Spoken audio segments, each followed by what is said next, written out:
Entonces, pues solamente tienen que buscar en la parte derecha.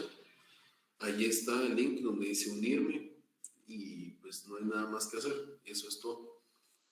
Vamos a empezar la clase del día de hoy hablando, seguimos con el mismo tema del límite de los estados.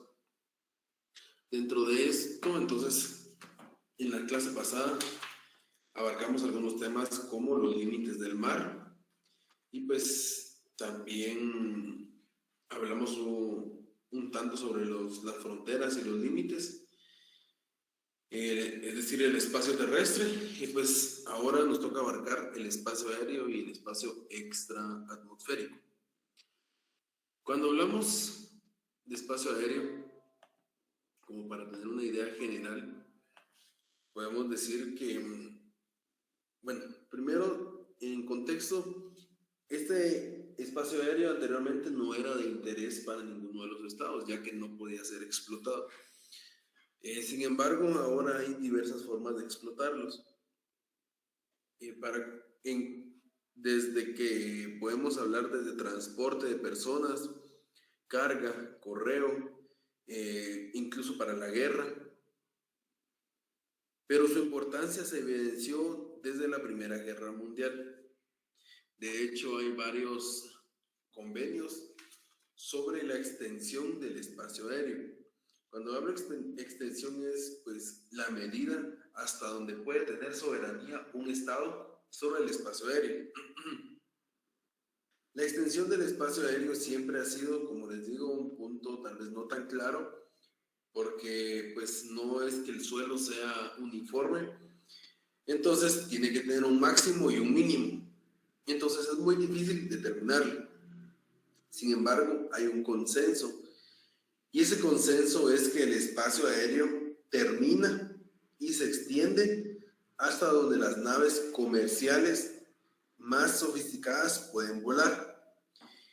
Y entonces deja así la posibilidad de que en el futuro existan aeronaves que vuelen a cualquier altura.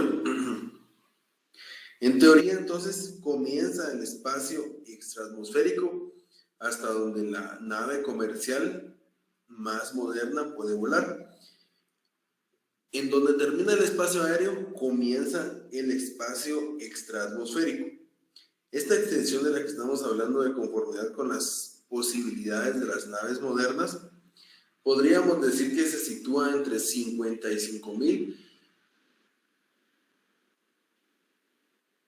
y 60,000 pies de altura. Sin embargo, entonces, todavía está la posibilidad abierta de que si hay una nave comercial, no de guerra ni algún tipo de exploración, sino una nave comercial, pues hasta ahí es donde va a llegar, y a partir de ahí va a ser el espacio extraatmosférico.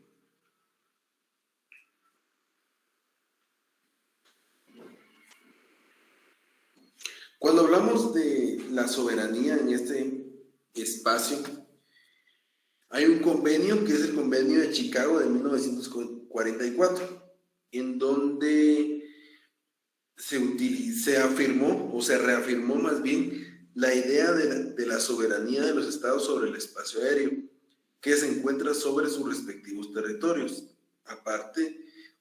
sobre sus respectivos territorios, abarcando el espacio terrestre, marítimo y aéreo.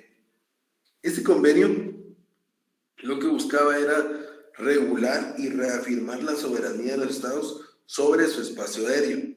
Estableció los principios generales bajo los cuales se desarrollaría la aviación civil comercial y dejó a cada estado el poder absoluto de establecer las bases que deberían observarse para asuntos comerciales. Este convenio regula todo lo referente a aeronaves, cabotaje, zonas prohibidas, aduanas, aeropuertos, control de enfermedades, inspección de aeronaves, registro y nacionalidad de aeronaves, licencias al personal, etcétera, muchas más cosas. Dentro de las que contiene ese convenio, tiene algunas normas obligatorias y normas optativas. El libro enumera cada una de esas normas obligatorias y las optativas. dentro de las cuales habla de licencias, reglamentos, aeronavegabilidad, telecomunicaciones, en fin, en seguridad también. Tenemos que tener presente que lo que buscaban los estados al establecer la soberanía de estos mismos sobre el espacio aéreo es básicamente la explotación. Para regular la explotación del espacio aéreo, esta pues se tuvo que dividir en dos conceptos, la explotación nacional y la explotación internacional. Además, se dejó al Estado la libertad de que en el ejercicio de su soberanía fijara las zonas de espacio aéreo susceptibles de explotación comercial y por consiguiente al fijar también las zonas de reserva por razones diversas, tales como zonas de interés militar, interés de seguridad, intereses sanitarios, es decir, espacios en donde no está permitido la navegación en el espacio aéreo. La explotación nacional tiene otro nombre, que es cabotaje. El cabotaje es un sinónimo de explotación nacional. Es el transporte de pasajeros, carga y correo de dos o más puntos en que se encuentran dentro de un territorio nacional. Este territorio, tal y como les había dicho, es exclusivo de cada estado. Por lo tanto, cada estado tiene las empresas nacionales de aviación y pues algunos países otorgan permisos a empresas extranjeras. Sin embargo, como les vuelvo a repetir, es optativo, ya que el país tiene la soberanía sobre ese espacio aéreo nacional. En cuanto a su explotación o cabotaje. Ahora, en cuanto a la explotación internacional, pues está claro que ningún estado renunció a la soberanía sobre el espacio aéreo que fue libremente utilizado para el transporte de pasajeros, carga y por avión. Entonces ningún estado, ningún país aceptó una política de cielos abiertos. Aun cuando hoy en día pareciera ser así, sin embargo, hay determinadas vías que los mismos estados establecen para la aviación internacional. Sin embargo, se puede decir que hay renuncia parcial de la soberanía. Esta renuncia parcial, según dice nuestro texto guía, es así porque a pesar de que los estados no renunciaron totalmente a esa soberanía, sí respetan 5 normas que son importantes para la aviación internacional.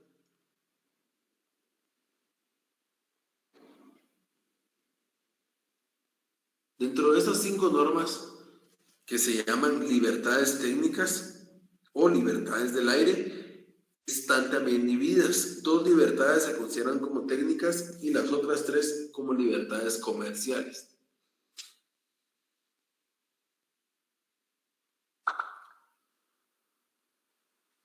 Empecemos con las libertades.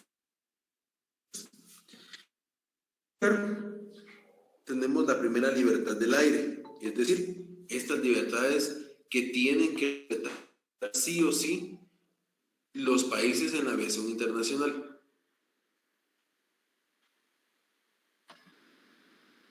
Por favor, a las personas que no es de las pues no lo hagan, ya que desde el principio establecimos que solamente se pueden unir con el dominio de la universidad para que no tenga que interrumpir las clases y darle acceso a uno por uno, por favor. Como les venía diciendo, estas libertades técnicas son respetadas en materia internacional, es decir, que de cierta forma los estados renuncian parcialmente a su soberanía. La primera libertad, que es la libertad del aire, dice que la libertad de sobrevolar el espacio aéreo de cualquier estado no se puede aterrizar en el estado sobrevolado con el objeto de desembarcar o embarcar pasajeros, correo o carga. La segunda libertad del aire dice, establece más bien la libertad de aterrizar en cualquier estado con fines puramente técnicos, por ejemplo, reparaciones de emergencia, llenar tanques, etc. Se puede aterrizar, pero no se puede desembarcar ni embarcar pasajeros con el objeto de explotación comercial. es decir, ningún tipo de negocio o turismo. Tampoco pueden desembarcar ni embarcar correo ni carga.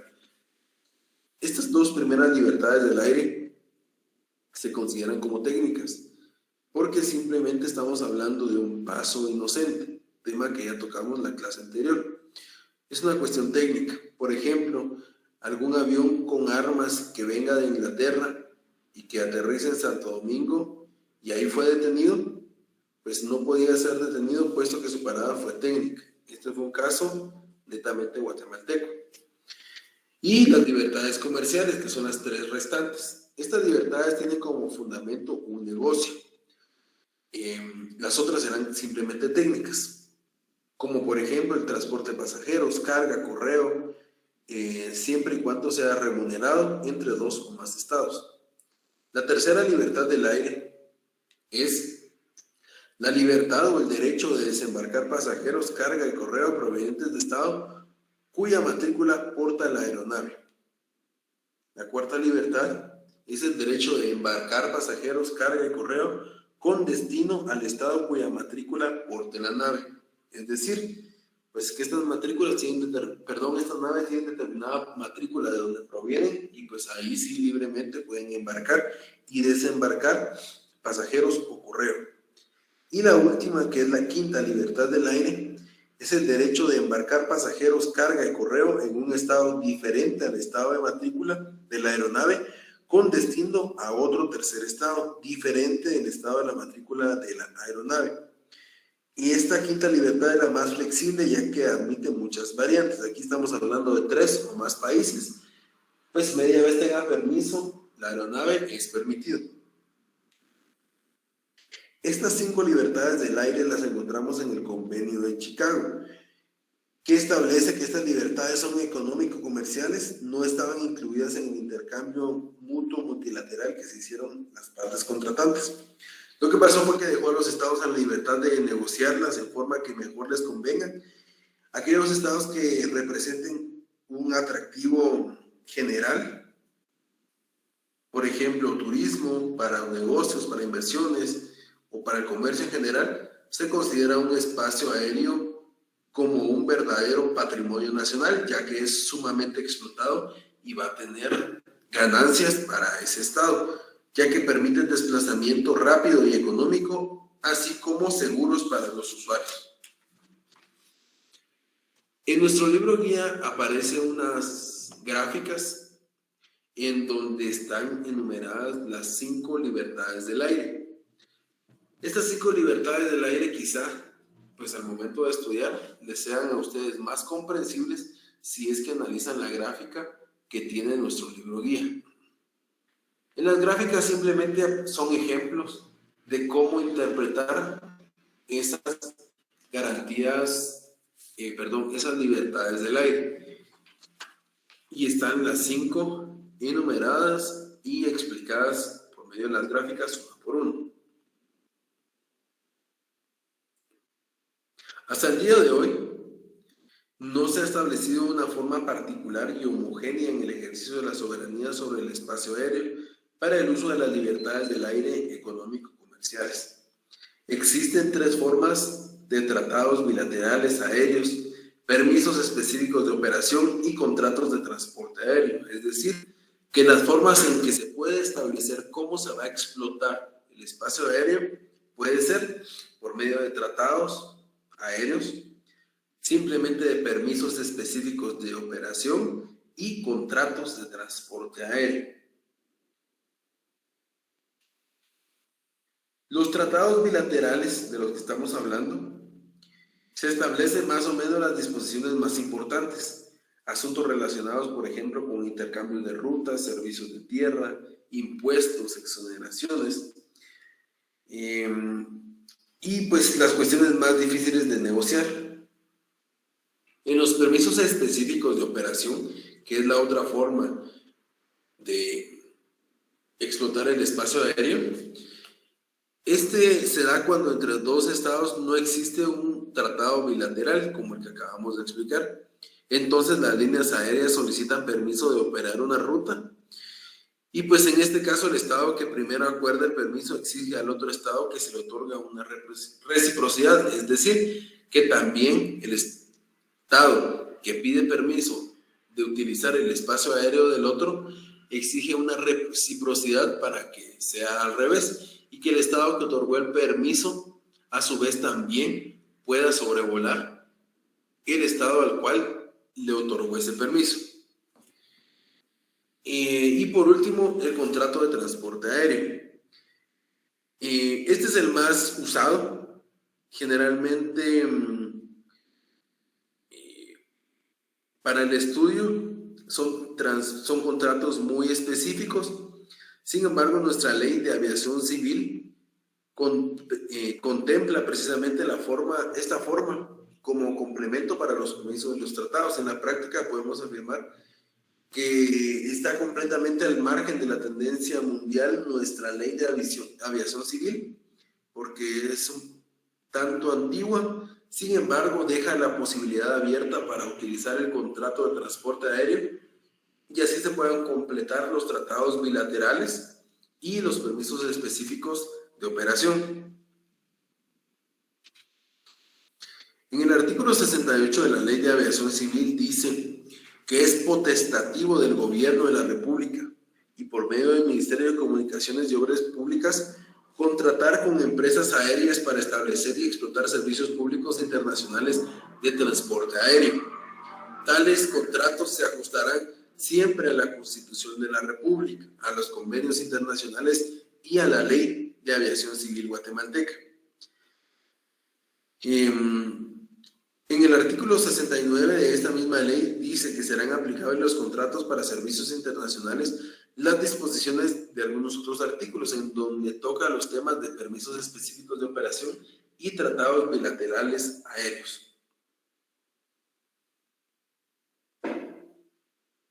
Todo esto lo encontramos del artículo 78 al 82 de la Ley de Aviación Civil.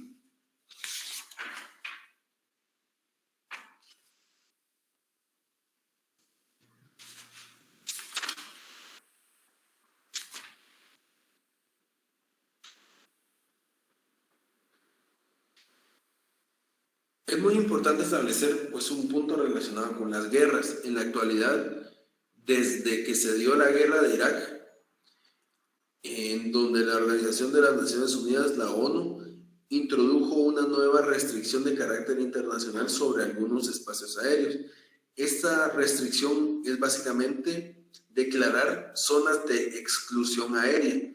Estas zonas han sido declaradas en un área amplia previo a la guerra de Irak sobre aguas internacionales. También terminada la guerra de Irak para proteger a algunos países. Se declaró esta zona de exclusión al norte de Irak, también al sur de Irak y luego en algunas otras zonas sobre Bosnia y Herzegovina.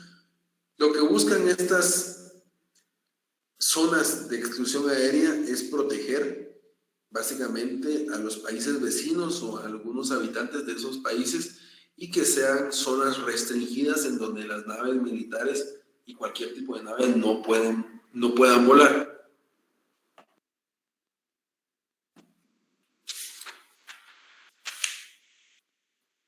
Resumiendo entonces, el espacio aéreo básicamente se limita a las 5 libertades, pero sin embargo estas 5 libertades son complementarias o se complementan más bien con los tratados bilaterales, con los permisos específicos de operación y con los contratos de transporte aéreo. Aclarando que esto nada tiene que ver con la aviación militar, esto solo es para aviación comercial. En lo que se refiere a la aviación militar, ningún Estado renunció a su soberanía ni al ejercicio del espacio aéreo. Todas las aeronaves militares necesitan permiso especial para sobrevolar por cualquier motivo el espacio aéreo de otro Estado. La violación de esta norma, de que una nave militar vuele sobre el espacio aéreo de otro Estado sin permiso, se castiga con el ataque al intruso, es decir, derribar el avión intruso. Como les digo y vuelvo a aclarar, la aviación militar no tiene nada que ver con estas 5 libertades del aire. La aviación militar sí necesita permisos especiales para volar fuera de su estado. Y es así como pasamos al espacio extraatmosférico. Como les dije al principio, el espacio extraatmosférico empieza en donde termina el espacio aéreo. Permítame un momento.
Disculpen la interrupción.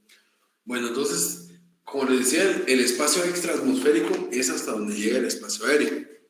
Antes de empezar con el espacio extraatmosférico o espacio espacial, les pregunto si tienen alguna duda o podemos seguir avanzando.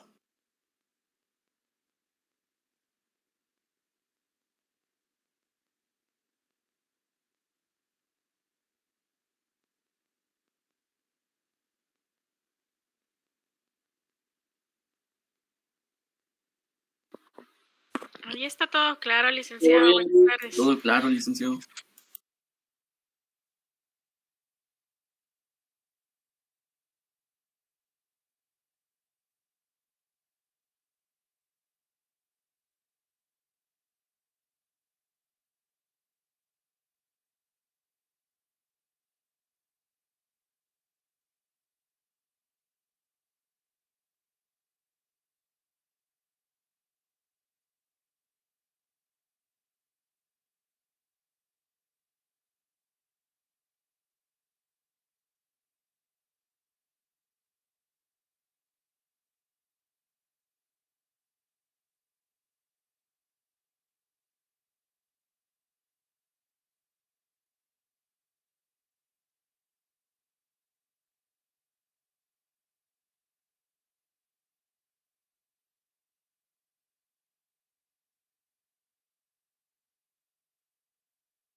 Incluso pues no solamente para comunicaciones, para la investigación de recursos naturales, para la meteorología y para el espionaje.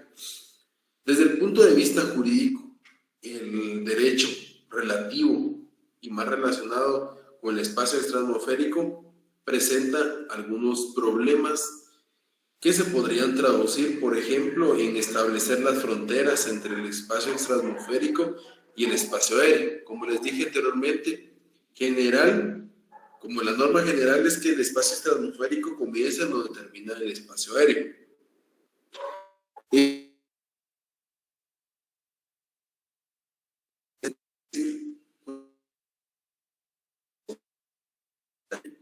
noticias desde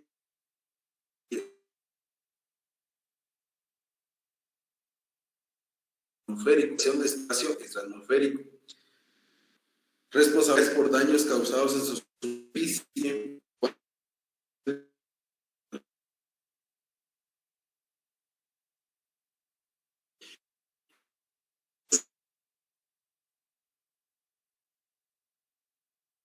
relativo en el que básicamente no es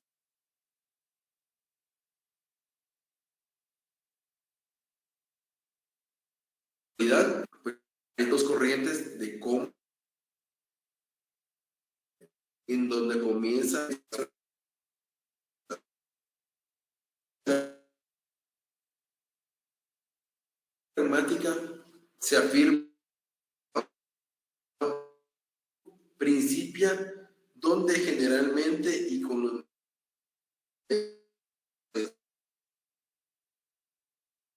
tecnología a naves comerciales más poderosas. Esta teoría está relacionada a referirse en la extensión del espacio aéreo, de lo que ya hablamos. Por lo tanto, estaríamos hablando de aproximadamente unos 9.000 pies de altitud.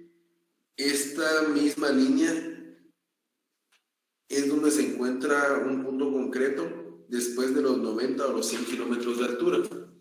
Y está la otra corriente, el espacio espacial, principia donde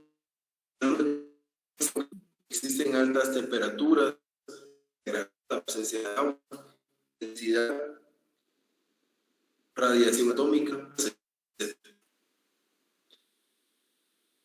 Cada una de las corrientes tiene sus propios exponentes y sus propios estudiosos. Sin embargo, según nuestro libro guía, la corriente pragmática es la más aceptada. Establecer la soberanía del espacio extraatmosférico. Esta no se extiende al espacio extraatmosférico, es decir, que en ese espacio pues todavía no hay una soberanía de los espacios, no puede ser explotada, perdón, de los estados, no puede ser explotada en su totalidad, o más bien de ninguna forma. Sin embargo, hay algunas restricciones sobre la libertad de actividades en el espacio extraatmosférico, como por ejemplo, los estados que llevan a cabo actividades extraatmosféricas, prohibición contra la responsabilidad internacional, prohibición de usos militares de cierto tipo. La soberanía de los estados se puede manifestar cuando se llevan a cabo actividades espaciales que tienen como consecuencia sobre el territorio terrestre o aéreo, por ejemplo, transmisiones de radio, transmisiones de televisión, exploraciones, observación de recursos terrestres desde el espacio, etc., para los cuales se necesita autorización por parte de los estados afectados, es decir, que la soberanía del estado permanece salvaguardada. Entonces, por ejemplo, si un estado necesita hacer un estudio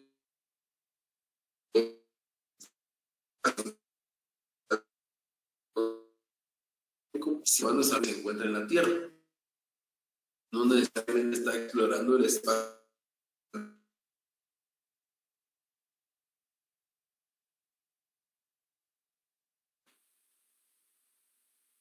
Instrumentos que solamente algunas resoluciones que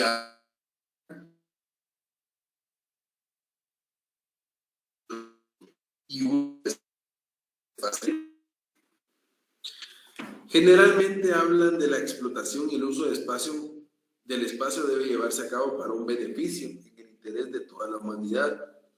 El espacio y los cuerpos celestes son libres para fines de explotación y uso por parte de todos los estados. Ni el espacio ni ningún cuerpo celeste son sujetos de apropiación por parte de ningún estado. Es decir, que no se puede reclamar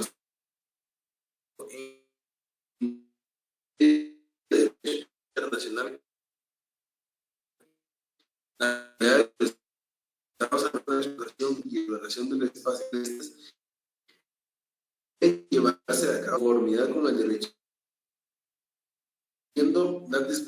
de la Carta de las Naciones Unidas.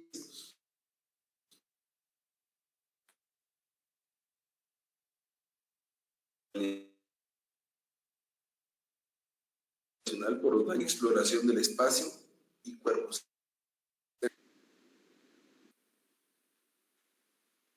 Los astronautas como enviados de la humanidad y de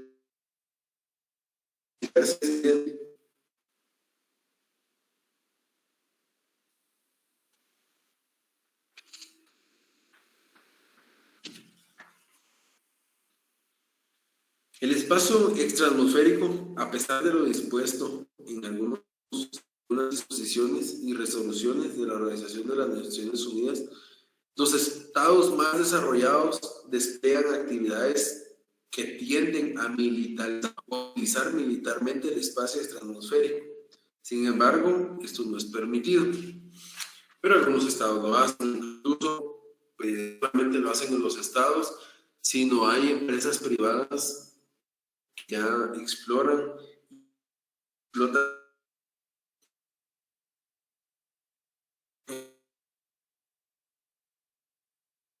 de las cosas buenas de las cuales se pueden beneficiar las de personas en cuanto con fines terrestres han sido utilizados, por ejemplo, la bomba de infusión de insulina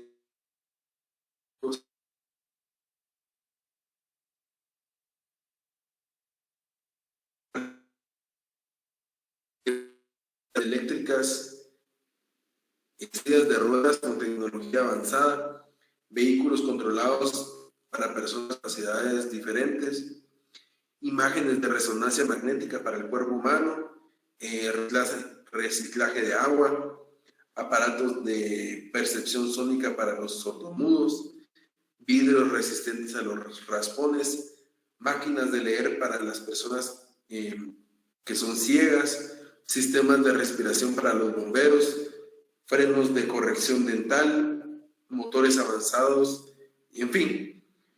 Esa es como la parte buena de la investigación ultraterrestre, es que todo ultraterrestre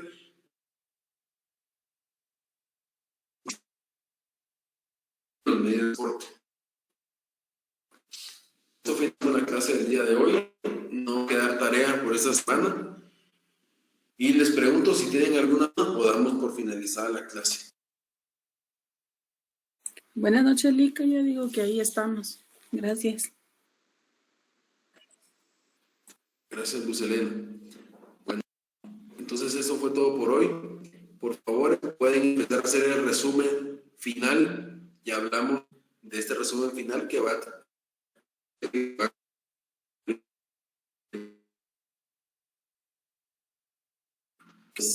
pueden empezar a hacer de una vez su resumen.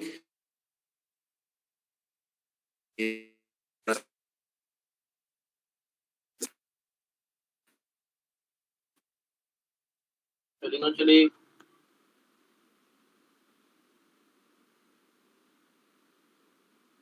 ¿Qué capítulo se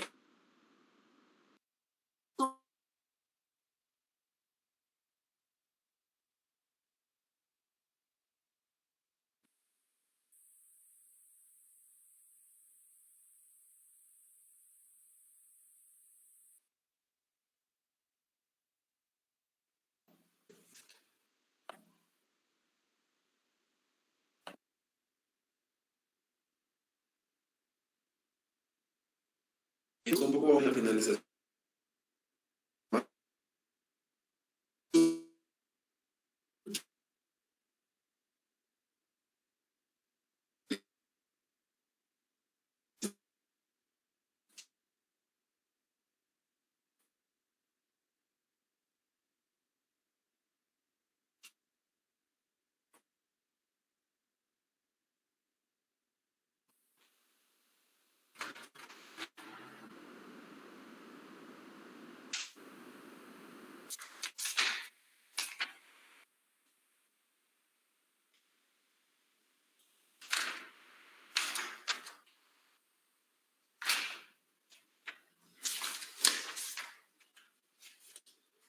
Es desde esta parte, el dominio espacial de los estados, desde la cuarta parte del libro. Ahí pueden comenzar a hacer su resumen.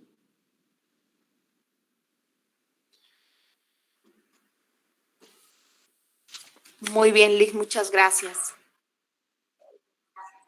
Bueno, buen fin de semana a todos y todas. Liz, feliz noche.